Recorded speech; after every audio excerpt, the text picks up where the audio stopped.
Hi, Mr. J. Hey. This is our elbow eval. I hope you like the camera quality this time. Last time it was a little grainy. You did mention that, so we switched from the old iPad to the brand new phone. Hope you enjoy it. And this one we're doing the even numbers of the eval. Last time we did odd, so this time we're doing even.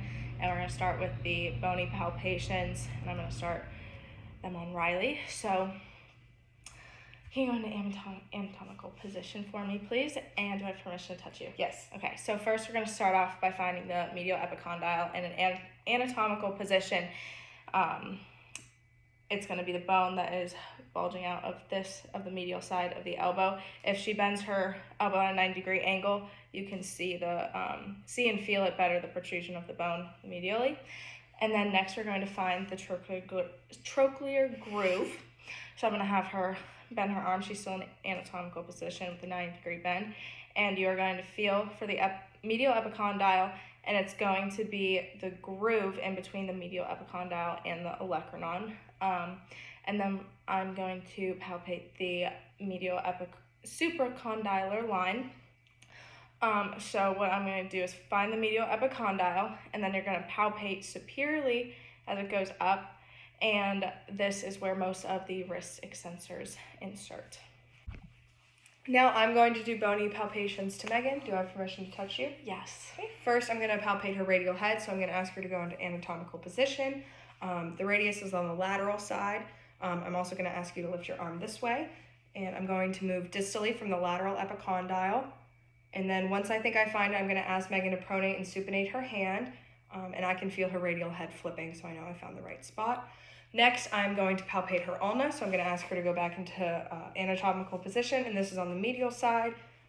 I'll stand on this side so you can see it, but this is her ulna right here. Nice. And next, I'm going to do a fracture test for Megan. Since we have the even numbers, we have the squeeze test. I'll stand back on this side again. I'm going to ask you to reach your hand forward out, and what I'm going to do is I'm going to wrap my hands around her forearm with my fingers on her radius, and I'm going to squeeze. And you just have to, the radius is very flexible, and a positive fracture test is pain. Now we're going to do range of motion testing. I'm going to be doing extension of Megan's arm. So what I would first do is I'm going to find the axis of the goniometer and line it up with Megan's cubital fossa with her carrying. We're measuring her carrying angle. And what we learned is since Megan donates plasma, she has a little marking on her cubital fossa where the axis of the goniometer is going to exactly line up. So I line that up right there, and then I have the stable lever arm moving up her humerus, and then I line the movable lever arm with her palmaris longus. And that's how I measure her carrying angle. All right, so third time's a charm. Her phone storage ran out on us. So we're on my phone now. It is a little bit newer, so maybe the camera quality is better now. So now I'm going to measure range of motion of pronation on Rylee. So I'm going to have her stand this way so you can see what we are doing from the side. And I'm going to have you bend your elbow at 90 degrees, right about there. And then I'm going to have her hand in a neutral position. And what we're going to do, there we go, is I'm going to line the axis of the goniometer up with her middle finger, right there, and then the stable lever arm is out to the side, and she has to keep her elbow at her side the entire time. She can't move it with this pronation, or it can be misinterpreted as internal rotation. So I'm going to ask you to pronate. Okay, and then with range of motion, you also want to give some passive movements down. And that is how you measure pronation. Okay, so now we're moving on to soft tissue palpations. I'm going to start with ligament palpations. We have the LCL. So I'm going to put Rylee into 25 degrees of flexion in an anatomical position. And then, so the lateral collateral ligament, it originates from the lateral epicondyle, so I'm going to support her wrist like this. I'm going to move this way. You can see that I'm on her lateral epicondyle, and the LCL connects to the annular ligament, which encircles the radial head. So if you move this way, it would be right there. And then next, I'm going to palpate the biceps, and there is a short head and a long head. The long head originates from the supraglenoid tuberosity, and the short head comes from the coracoid process of the scapula. So the long head goes pretty much anteriorly, and then the short head goes down medially, and it inserts into the radial tuberosity, which if in anatomical position is right down here. And the innervation is musculocutaneous, and the action is supination and flexion. So it's anatomical position. This is the long head of the bicep right here, and then the short head would be in here. So now Megan and I are going to talk about the cubital fossa, the olecranon bursa, and the ulnar nerve. We weren't sure if we were supposed to do these ones or not, since we have the even numbers, and these were all number Just one. like number one on the sheet. Because that was there's only one bursa and all that stuff. But we're going to talk about it anyways. So for the cubital fossa, the landmark of it is the biceps tendon. This is for cubital fossa. Right here, we can move closer. The circle that I'm drawing. It consists of the brachial artery, the biceps tendon, the medial nerve, and the musculocutaneous nerve. And it's bordered by her pronator teres and her brachioradialis. Nice. And now there's a imaginary lateral border between the epicondyles of the humerus. We got it. Now I'm going to show you her ulnar nerve. So I'm going to have her hand up. Yep, exactly like that. If you're finding it on yourself, you can just go like this. But the ulnar nerve goes through her trochlear groove. So I find it right there. And then if I move my finger around, I can feel it lipping. And you get a weird sensation if they do it right, which is a funny bone trauma. Yep, that's true.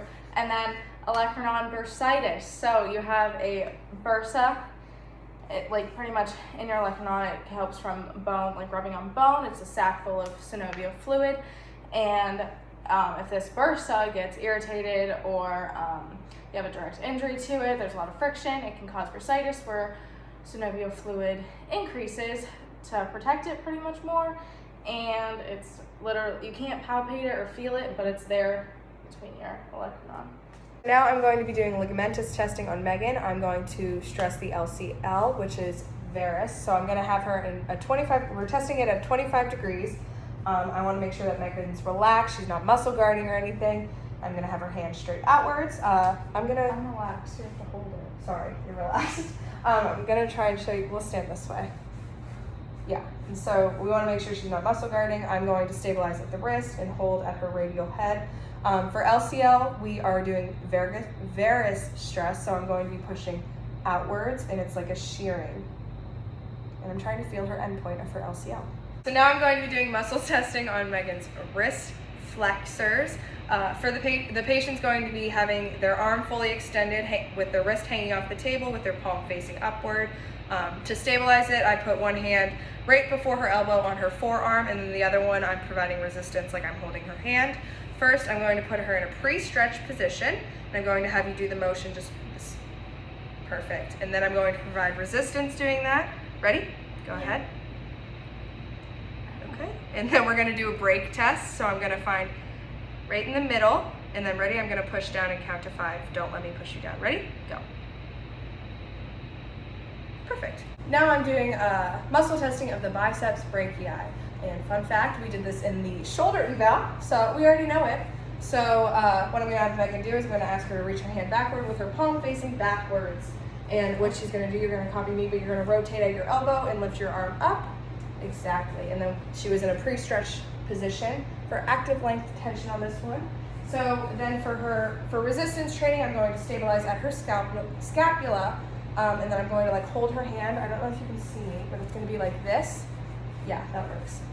So then we're going to provide resistance. You ready? Yeah. Go ahead. Perfect. And then for break test, we're going to go halfway point. I'm going to push down, and you're going to try and push up. Ready? Go. Perfect.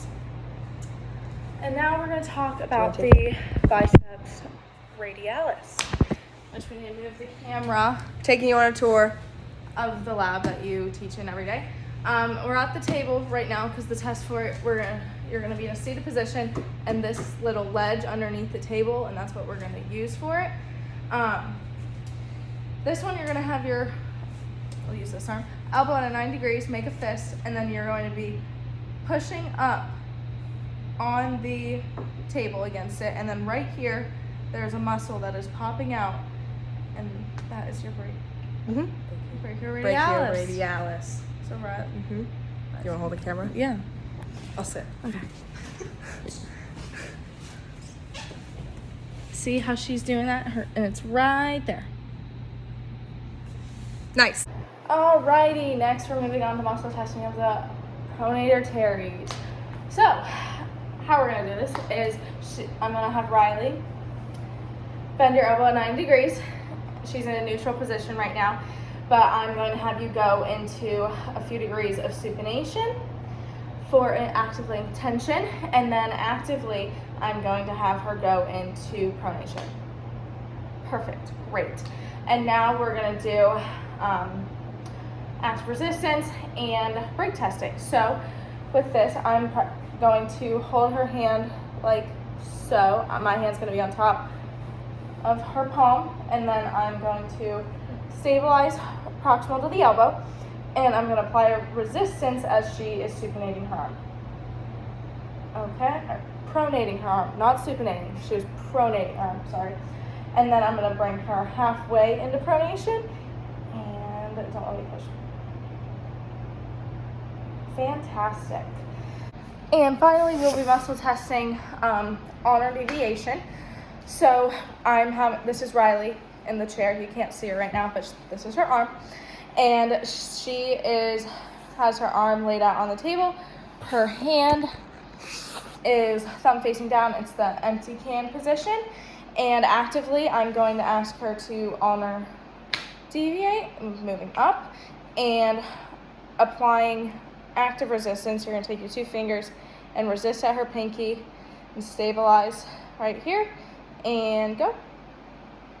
Okay, and then I'm going to bring her halfway into honor deviation, and don't let me push down.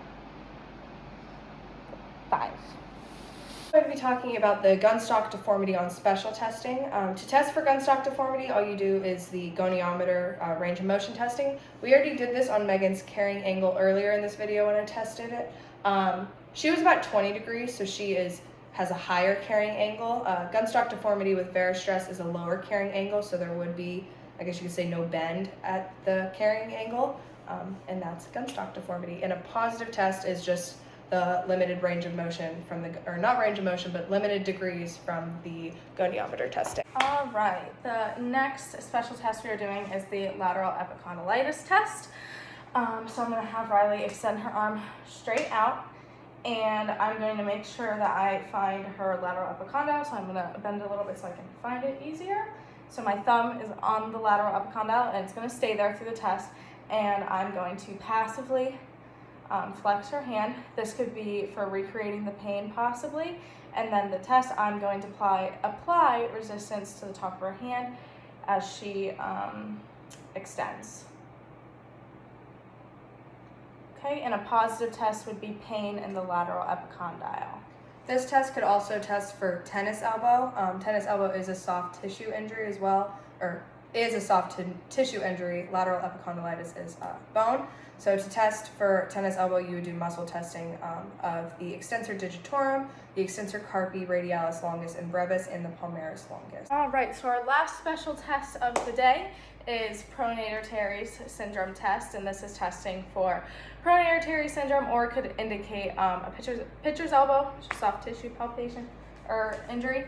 So what I'm going to be doing is stabilizing at the medial epicondyle. So I'm going to palpate, feel the medial epicondyle, stabilize right there, and then we're going to be in a shaking hand position.